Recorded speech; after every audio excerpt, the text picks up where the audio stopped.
www. Autores espíritas clássicos.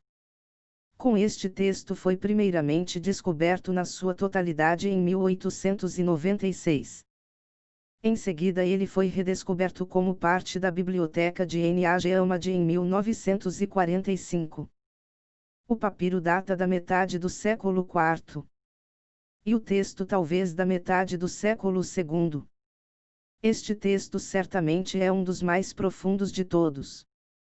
A Biblioteca de Nag Hammadi, a Sabedoria Secreta de Cristo, a Sofia de Jesus Cristo, após Jesus ter se erguido dos mortos.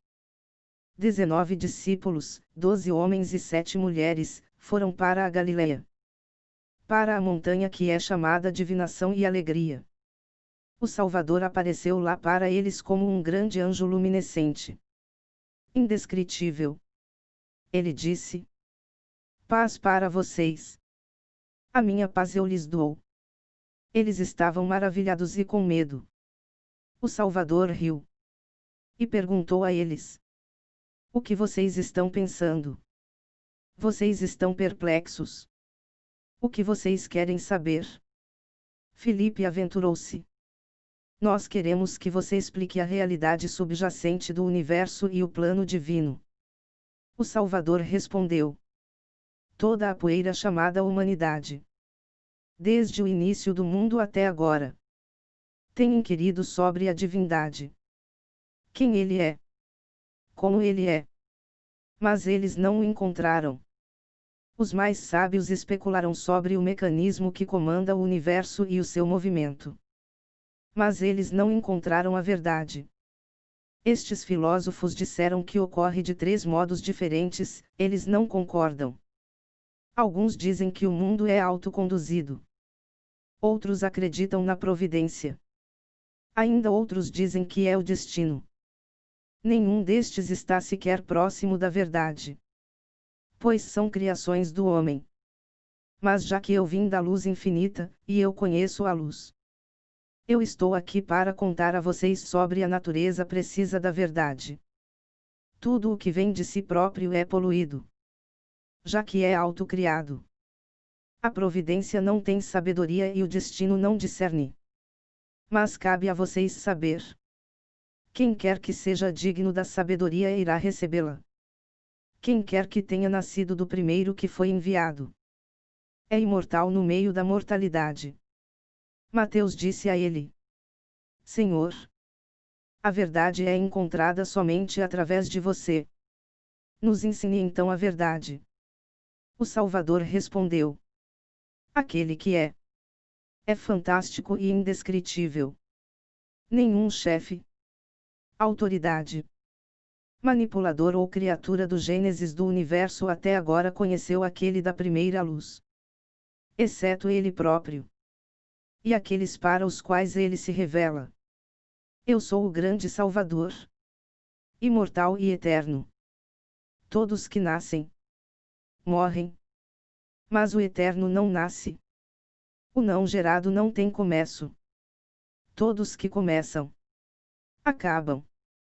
Ele não é nomeado por um regente. Pois aqueles que são nomeados são criados por outros. Ele é, de fato, inominável. Ele não é humano. Nem se parece com um ser humano. Ele não se assemelha à criação. Mas ele tem uma aparência própria. Não é nada como o que vocês tenham visto ou conhecido, pelo contrário. É uma aparência extraordinária que é mais esplêndida do que qualquer coisa. Incluindo a visão magnífica do próprio universo. Ele observa lado a lado. Todo lado. E vê ele mesmo de si próprio. Já que ele é infinito. A mente humana não consegue compreendê-lo. Já que ele é imperecível.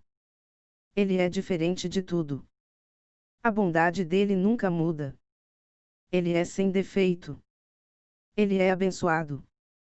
Ele é imensurável. Ele é insondável. Ele é perfeito. Ele é abençoado de modo imperecível. Portanto ele é chamado Pai do Todo. Filipe disse: Senhor, Então, como ele apareceu para os perfeitos que o viram? O Salvador perfeito respondeu para Filipe. A majestade e a autoridade do Pai estavam presentes antes dele se tornar visível. Já que ele abarca todas as coisas enquanto nada abarca ele. Pois ele é mente total empenhada em pensamento, consideração, reflexão, racionalidade e poder. Os dignos também têm estes poderes. E são igualmente fontes do todo. O Pai infinito e não gerado previu a raça inteira deles. Do primeiro até o último. Tomé disse a ele: Senhor Salvador, como os perfeitos surgiram e por que eles se tornaram visíveis? O Salvador perfeito disse: Eu vim aqui do infinito para tornar estas coisas visíveis para vocês. O Espírito que era o progenitor. Porque ele tem o poder de trazer vida e a natureza de um Criador. A grande riqueza escondida dentro dele tinha necessidade de autorrevelação. Por conta de sua misericórdia natural e seu amor. Ele sozinho desejou gerar vida para compartilhar sua bondade com ela.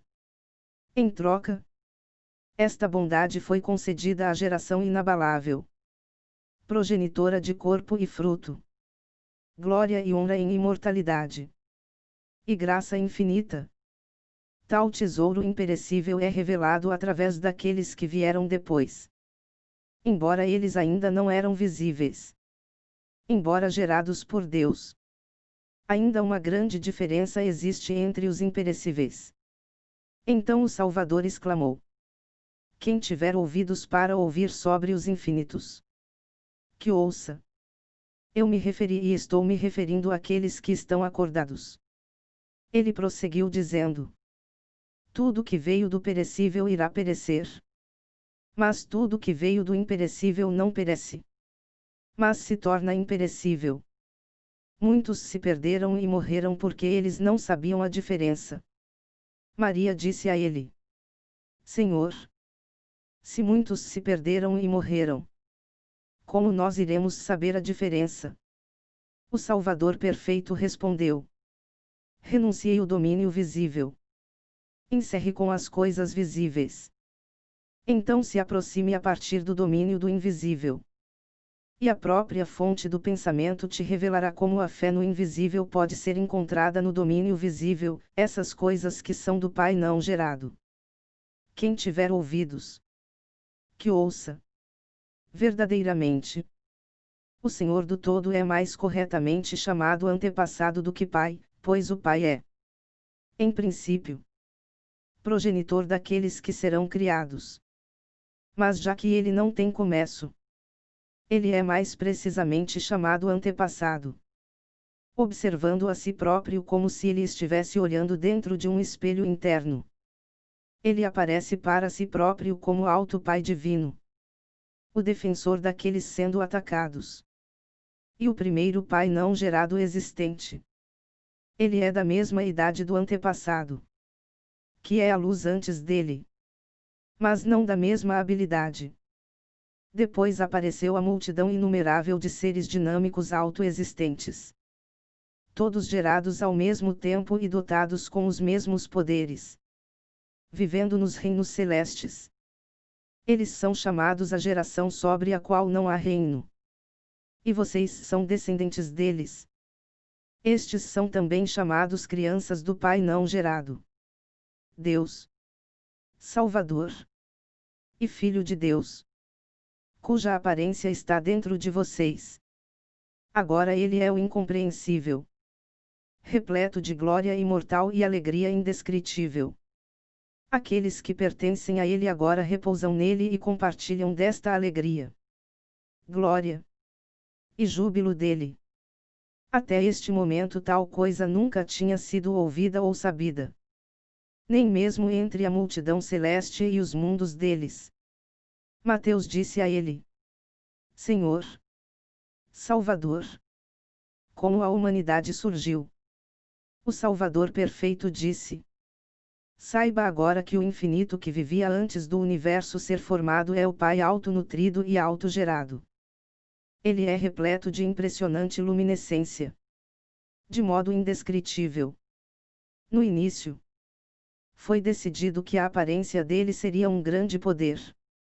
Imediatamente, a luz assumiu a aparência do homem imortal andrógeno, que é o Salvador. Através dele a humanidade tem a oportunidade de alcançar salvação. Estes serão auxiliados até o fim dos tempos pelo intérprete, que foi enviado para que eles possam acordar do esquecimento e escapar da pobreza causada pelos ladrões. A cônjuge dele é a grande Sofia, a qual ele destinou como a agente na criação, através da qual o homem imortal apareceu, representando o primeiro, divindade e reino, como revelados pelo Pai. Ele, deste modo, criou também um grande anjo para sua glória pessoal, que é o Doad. Ele tinha grande autoridade e poder para governar acima do universo da pobreza. Ele criou deuses, anjos, arcanjos, multidões inumeráveis, como uma comunidade celestial rodeando ele e o espírito de sabedoria, deste modo originando divindades e reinos. É por isso que o Doad é chamado Deus dos deuses e Rei dos reis. O primeiro homem tinha sua mente e pensamento únicos, sendo capaz de refletir sobre o passado, considerar o futuro, racionalizar problemas, e viver neste tipo de poder. Todos os atributos dele eram perfeitos e eternos. E ele era imperecível. Na sua imperecibilidade, ele igualava o Pai. Mas a respeito do poder ele era diferente, como na diferença entre um pai e seu filho. Após isto, tudo mais que foi revelado foi gerado do poder do primeiro homem. E dos que foram criados vieram os elaborados. Dos elaborados vieram os formados, os quais foram nomeados. Assim está explicada a diferença entre os não gerados do início até o fim. Bartolomeu foi o próximo a perguntar. No Evangelho, um é designado homem e também filho do homem. Com qual destes o Filho de Deus é associado? O sagrado respondeu: você precisa saber que o primeiro homem Adão é chamado progenitor. Mente auto-aperfeiçoada. O primeiro homem refletiu com a grande Sofia e revelou o filho primogênito, tendo as características tanto da masculinidade do pai quanto da feminilidade de Sofia. O nome masculino deste filho é primeiro progenitor Filho de Deus, o nome feminino dele é primeira progenitora Sofia, Mãe do Todo, também conhecida como Amor. Ele é, portanto, chamado Cristo, já que ele possui a autoridade do Pai dele. Ele criou uma multidão inumerável de anjos do Espírito e da Luz para serem sua comitiva. Seus discípulos lhe disseram: Senhor, nos revele aquele chamado homem, para que conheçamos a magnitude precisa da glória dele. O Salvador perfeito disse: quem tiver ouvidos para ouvir, ouça. O primeiro progenitor pai Adão veio da luz resplandecente, portanto é chamado óleo de luz, também como os anjos sagrados, sendo indescritíveis, sem sombra, e continuamente se alegrando em suas habilidades de raciocinar um presente que eles receberam do Pai deles. A soberania inteira do Filho do Homem, Filho de Deus, é repleta de felicidade indescritível e sem sombra, com regozijo contínuo sobre tamanha glória imperecível, a qual nunca tinha sido revelada a ninguém até agora. Eu vim da primeira luz infinita e autogerada para revelar tudo a vocês. Novamente os discípulos disseram: diga-nos claramente como eles vieram dos reinos imortais e invisíveis para o mundo que está cheio de morte e agonia. O Salvador perfeito respondeu: todos que vêm para este mundo vêm como uma gota da luz e são guardados pela luz. Mas eu vim do reino celestial pela vontade direta da grande luz, escapando da escravidão da atmosfera. E eu despertei cada gota enviada por Sofia, para que cada uma possa gerar muitos frutos através de mim. se aperfeiçoar através de mim, e se unir com o Pai através de mim, para que os filhos de Sofia possam ser justificados a respeito da imperfeição deles, e possam obter a glória e a honra legítima de acesso ao Pai deles, e conheçam as verdadeiras palavras de luz. E vocês foram enviados pelo Filho, recebendo luz para escapar dos planos malignos do ar, para pisar nas intenções maliciosas deles, superando a tentação da imoralidade carnal e da libertinagem. Então Tomé disse a ele: Senhor, Salvador, quantas dimensões superiores, aions, ultrapassam os céus? O Salvador perfeito disse: Eu te abençoo porque você perguntou sobre os grandes reinos celestes elevados, de fato. Suas raízes estão no infinito. Como eu disse antes, o Alto Progenitor criou 12 dimensões celestiais para seus 12 anjos. Todos estes eram perfeitos e bons. Tomé continuou: Quantas altas dimensões de imortais existem? A partir do infinito. O Salvador perfeito disse: Quem tiver ouvidos para ouvir, que ouça. O reino dimensional principal. Filho do homem. Primeiro progenitor. Salvador. Que apareceu. O secundário. Homem. Adão, óleo de luz. Ainda maior é o reino dimensional da divindade infinita eterna. A dimensão das dimensões autogerada. Abarcando tanto o reino do Filho do Homem e do Homem, para incluir todos os imortais que eu descrevi anteriormente aparecendo do reino de Sofia. Em seguida, o homem imortal revela altas dimensões celestiais, poderes e reinos, dando autoridade como ele acha conveniente e permitindo que eles exercitem seus desejos até as últimas coisas que estão acima do caos. Eles consideram uns aos outros para revelar cada magnificência, até pela dimensão espiritual de gloriosas luzes inumeráveis. Estes foram outrora chamados por número e nome. O primeiro reino era união e repouso. O terceiro, assembleia, porque uma grande multidão apareceu e se revelou. Pois estas multidões se reúnem em união num reino particular. Então nós a chamamos a Assembleia do Oitavo Céu. Ela é composta parcialmente daqueles com características espirituais masculinas. O restante possui características femininas. O contingente masculino é chamado de Assembleia. O contingente feminino, vida. Para que possa ser demonstrado que todas as dimensões celestiais vieram à vida pela Mãe. Então nomes foram dados. Alguns foram chamados deuses, deuses dos deuses revelaram deuses pela sabedoria, senhores dos senhores a partir de seus pensamentos revelaram senhores, senhores a partir de seus poderes revelaram arcanjos, arcanjos revelaram anjos pelas suas palavras. Dos anjos outros semblantes com estrutura e forma aparecerão. Como também outras dimensões celestiais elevadas. Mundos. E um conjunto de nomes. Todos estes imortais têm autoridade do homem imortal, que também é chamado silêncio, pois a majestade dela foi aperfeiçoada sem a necessidade de fala. Com esta autoridade, cada um dos imperecíveis criou um reino na Assembleia do Oitavo Céu, erguendo tronos, templos e outros firmamentos refletindo suas próprias majestades, e para suas próprias glórias. Isto foi pela vontade de Sofia, a mãe do todo. Então os apóstolos sagrados disseram: Senhor, Salvador, conte-nos a respeito daqueles que vivem nas altas dimensões celestes, já que esta sabedoria é pertinente à nossa discussão. O Salvador perfeito disse: Eu revelarei qualquer coisa que vocês perguntarem. Estes seres fizeram inumeráveis multidões de anjos para suas próprias companhia e glória. Eles fizeram espíritos virgens, conhecidos como as luzes celestiais imutáveis, indescritíveis.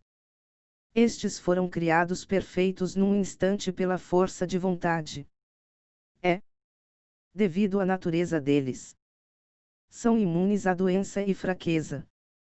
Assim se completaram as altas dimensões celestiais para a glória do homem imortal e Sofia sabedoria, aos quais há padrões celestiais caóticos para todos os outros firmamentos e estabelecimentos abaixo. Todas naturezas, a partir desta revelação do caótico, estão dentro da esfera da luz sem sombra, indescritível, com alegria inexprimível. Todos estes espíritos se deleitam na estabilidade de suas glórias e repouso contínuo. As gerações subsequentes a estes seres não têm sequer a capacidade de descrever tal glória, felicidade e repouso. Eu estou lhes dizendo tudo isto para torná-los cientes, para que vocês possam brilhar na luz ainda mais do que eles. Maria disse: Mestre sagrado, onde os seus discípulos se originarão e para onde eles vão? O Salvador perfeito disse: Você deve saber que a grande Sofia, mãe do todo e cônjuge da criação, desejou trazê-los para a existência sozinha. Mas as vidas deles originaram apenas pela vontade mediadora do Pai do Todo, para que a bondade inimaginável dele pudesse ser revelada. Através da criação do mortal, uma barreira espiritual surgiu, dividindo o mortal e o reino deles, dos imortais e aqueles que vieram depois, seguidos por cada circunstância histórica e consequência de que estamos cientes, tal como a revelação da fraqueza inata da primeira mulher mortal, e a consequente disputa dela com o erro. Como eu disse antes, do alto reino celestial veio uma gota da luz e do Espírito, descendo até as regiões inferiores, o caos, para que formas de seres vivos pudessem ser modeladas através dela pelo calor da respiração da grande luz. Este é um julgamento para o arquigerador, conhecido como Yaldabaoth. Dentro destas formas foram soprados tipo uma alma viva, murchas e adormecidas na ignorância. Então nomes foram recebidos por todos aqueles que estavam no mundo do caos através do imortal quando a respiração foi soprada nele. Pelo consentimento da Mãe Sofia Sabedoria, o homem imortal compilou vestimentas por tipos, assim efetuando julgamento aos ladrões. Mas já que ele era como uma alma, ele não foi capaz de acomodar o poder por si próprio até que o número de seres formados completasse o tempo que seria determinado pelo grande anjo. Agora eu completei o meu ensinamento sobre o homem imortal e afrouxei as amarras dos ladrões por ele. Eu quebrei as celas dos impiedosos na presença deles. Eu humilhei a malícia deles, e eles se envergonharão, se erguendo da ignorância deles. Eu vim para este lugar para que eles possam se unir com esse mesmo espírito e respiração, para que pela respiração de dois possa vir um, assim como do princípio, para que vocês possam render muitos frutos e subir até aquele que é do princípio, na felicidade indescritível, glória, honra e graça do Pai do Todo. Quem quer que conheça o Pai em sabedoria pura irá para o Pai e repousará no Pai não gerado. Mas aqueles que não o conhecem do modo correto irão desviar-se para o Deus defeituoso e para fora da assembleia do oitavo céu. Quem quer que conheça o Filho do Homem na sabedoria e no amor, que venha e me traga o seu sinal para que possa partir para as mansões com aqueles da assembleia do oitavo céu. Vejam, eu revelei o nome do perfeito para vocês, e a vontade perfeita da Mãe dos Anjos Sagrados, para que a multidão seja completa e apareça nos aions, para que todos estes possam partilhar da bondade e da abundância insondável, ou seja, repouso, do grande Espírito invisível, e possam viver no ambiente de liberdade. Eu vim do primeiro que foi enviado para mostrar a vocês quem era do princípio. Apesar da arrogância do arquigerador e os anjos dele, já que eles ostentam ser deuses, Eu vim para remover até mesmo a cegueira deles, para que eu partilhe a sabedoria de Deus que está acima de todas as coisas. Portanto, eu proponho a vocês que andem sobre os túmulos deles, humilhem as intenções miseráveis deles, e quebrem os comandos deles, substituindo-os com o meu comando. Eu lhes dei autoridade sobre todas as coisas como filhos da luz, para que vocês possam pisar sobre o poder deles com seus pés. Estas coisas o Salvador abençoado disse antes de desaparecer para eles. Então todos os discípulos ficaram numa grande alegria indescritível no espírito. Daquele dia em diante. E os discípulos começaram a pregar o Evangelho divino. O Espírito imortal. Eterno. Amém. 1.